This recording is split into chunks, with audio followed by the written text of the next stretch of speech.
Frédéric Ducrozet nous rejoint donc en visioconférence depuis Genève, stratégiste global macro chez Pictet Wealth Management. Bonjour et bienvenue Frédéric.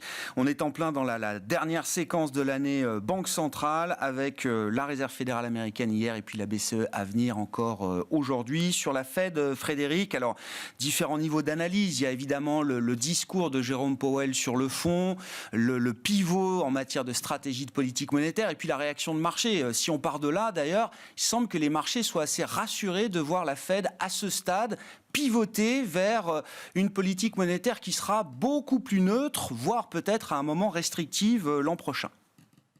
Effectivement, et je crois que tout ce qui amène de la visibilité à des marchés qui ont vécu quand même 18 mois pour le moins compliqués et incertains, aide à se projeter pour des entreprises qui effectivement font face à la résurgence du nouveau variant et une inflation, des pressions sur les prix, des pressions sur les chaînes de production qui continuent.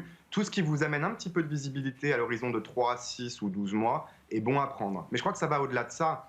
Même si la Fed ne caractérise pas l'inflation comme transitoire, c'est malgré tout des prévisions qui sont réajustées à la hausse, certes, mais qui sont toujours très favorables pour les marchés actions en particulier. L'inflation n'est pas mauvaise pour les entreprises ou pour les marchés actions dans leur ensemble, tant que c'est une inflation qui est bonne, entre guillemets, qui est tirée par une demande qui progresse, qui peut être passée en termes de prix des matières premières ou des coûts salariaux sur les prix à la consommation, parce que l'économie tient suffisamment bien pour que ce soit possible, en tout cas pour les entreprises qui ont du pricing power. Et ça, c'est un scénario qui est bullish pour l'année prochaine encore, pour les actions qui sont confortées quelque part dans cette vision, en tout cas macroéconomique. Je ne dis pas qu'il n'y a pas certains secteurs, évidemment, qui sont pas sous pression. Et puis enfin, le marché ne croit pas non plus à une surréaction.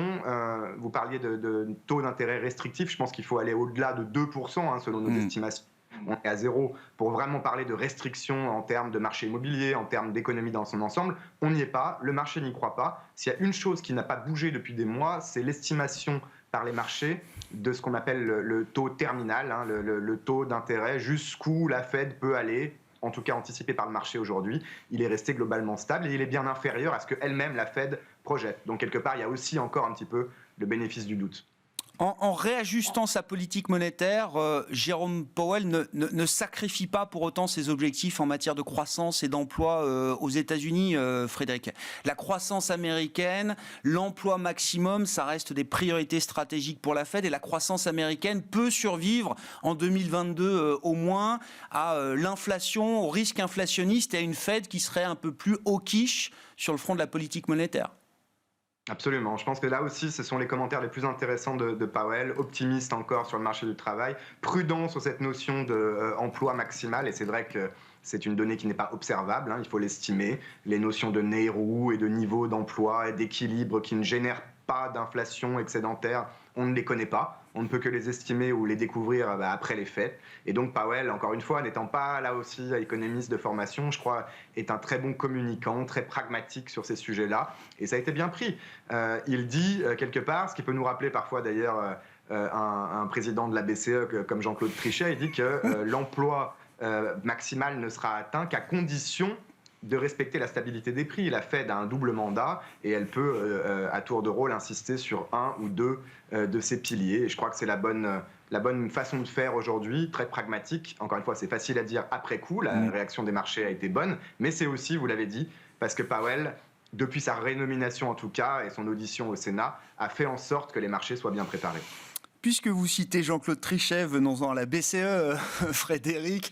Mais d'ailleurs, est-ce que le fait que le qualificatif transitoire soit officiellement abandonné par la Fed, le fait d'ailleurs aussi que Jérôme Powell a un peu snobé, on va dire, le variant Omicron, en tout cas ça semble être pas la préoccupation immédiate pour l'instant du point de vue de la Réserve fédérale américaine, est-ce que ça va compliquer un peu la communication de la Banque centrale européenne qui se trouve dans une situation économique en zone euro, sanitaire également, qui est peut-être différente ?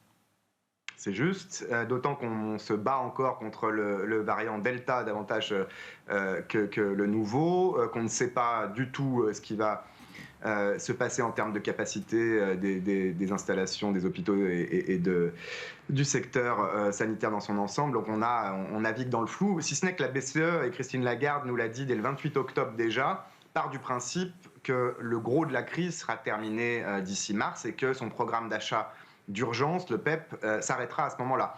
Là-dessus, je pense que là aussi, le marché peut quelque part bien réagir à une annonce hawkish de la BCE aujourd'hui, qui va très probablement confirmer, sous condition, l'arrêt de ce programme d'urgence.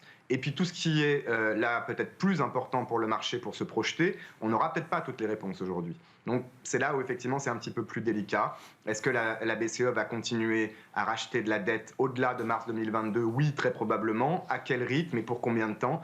Il est probable qu'elle essaye de s'engager le moins possible, justement, du fait de cette spécificité, de cette incertitude qui persiste encore en Europe. L'inflation, là aussi, la situation est un petit peu différente. On a probablement passé le pic. Donc la BCE peut marquer ses prévisions qui vont être révisées à la hausse avec les dernières informations disponibles et les projections notamment de l'euro et des taux d'intérêt. Et puis peut-être se garder un petit peu de flexibilité d'ici le mois de février-mars pour prendre d'autres décisions sur des mesures peut-être plus techniques, y compris les opérations de refinancement aux banques.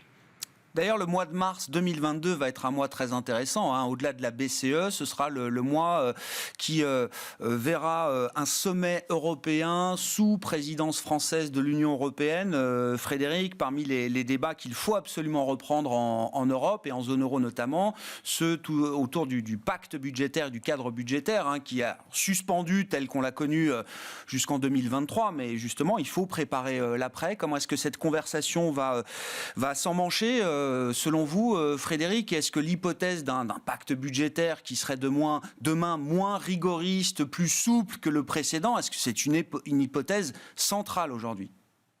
Oui, je pense qu'elle est de plus en plus crédible. Pour la première fois, les intérêts sont alignés. Je prendrai l'exemple des Pays-Bas, après l'Allemagne, qui ont enfin une coalition de gouvernement, qui s'engage là aussi avec beaucoup de mots assez forts sur l'intégration européenne dans cet accord qui vient d'être dévoilé de coalition gouvernementale, à réformer également le pacte de stabilité et de croissance. Alors les Hollandais comme les Allemands insistent sur la nécessité de le mettre en pratique et d'avoir toujours des incitations, si ce n'est des contraintes fortes sur les États qui voient leurs finances publiques se détériorer. Mais il y a cette direction-là, il y a cette échéance franco-allemande avec évidemment un nouveau gouvernement en Allemagne beaucoup plus réceptif, je pense. Et puis, il y a cette big picture, ce qu'on vient de voir avec la Fed, c'est, je crois, l'enclenchement vraiment d'un basculement de la politique monétaire qui va devenir de moins en moins accommodante vers une politique budgétaire qui doit prendre le relais. C'est le cas aux États-Unis, ça a commencé en Europe, c'est toujours un petit peu plus laborieux et sous-optimal. Et je pense que cette étape de mars, même si peut-être là aussi, ce ne sera pas la solution miracle pour le pacte de stabilité et de croissance, on ira dans la bonne direction et ça permettra enfin à la BCE, qui sait, de peut-être envisager une hausse de taux l'année suivante en 2023. Merci beaucoup Frédéric Ducrozet. Cet éclairage toujours précieux sur les politiques monétaires et les dernières réunions de Banque centrale de cette année 2021. Frédéric qui était avec nous en visioconférence depuis Genève, stratégiste global macro chez Pictet Wealth Management. Place donc dans quelques minutes à la Banque d'Angleterre, suivie de la Banque centrale européenne. Nous y reviendrons bien sûr largement ce soir à 17h dans Smart Bourse.